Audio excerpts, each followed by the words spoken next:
মাতলা 2 নম্বর গ্রাম পঞ্চায়েত থেকে আরম্ভ করে হাটপুকুরা ইটখোলা পর্যন্ত বাসরা পর্যন্ত দাঁড়িয়ে নিয়ে সমস্ত গ্রাম পঞ্চায়েতের এই রাস্তাগুলো আজকের বিকেল 3টের মধ্যে প্রত্যেকটা অঞ্চলে অঞ্চলে উদ্বোধন হবে এবং সেই অঞ্চলে মুখ্যমন্ত্রী উদ্বোধন করছেন ভার্চুয়ালি এবং আমাদের যারা গ্রাম পঞ্চায়েতের প্রধান সাহেব এবং জনপ্রতিনিধি যারা আছেন তারা উদ্বোধন করবেন। যেমন ইটখোলা অঞ্চলে উদ্বোধন হবে, যেখানে জেলার থেকে আধিকারিক বৃন্দরা আসছেন, ওই এলাকার প্রধান উপপ্রধানরা থাকবেন।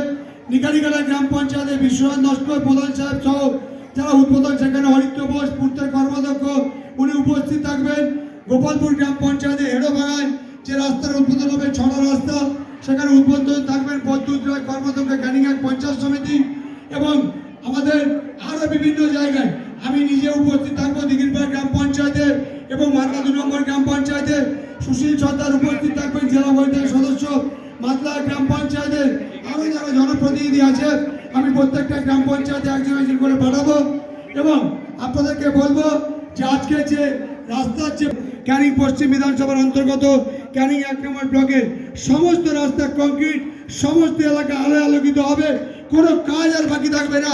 ক্যানিং পশ্চিম বিধানসভার এই ক্যানিং ব্লকে সভাপতি সাহেব আছেন, বিডিও সাহেবরা আছেন, পঞ্চায়েতের প্রধান সাহেবরা আছেন, এসডিপিও সরকারি আধিকারিক সহ আপনারা যারা আছেন সবাইকে আমি কর্মদক্ষ থেকে আরম্ভ করে প্রত্যেকে আছেন, সবাইকে আমি ধন্যবাদ অভিনন্দন। এবং এই পথশ্রী নিয়ে বিডিও সাহেব দু একটি কথা পথশ্রী নিয়ে আমি বিডিও সাহেবকে বলবো দু একটি কথা বলার পরেই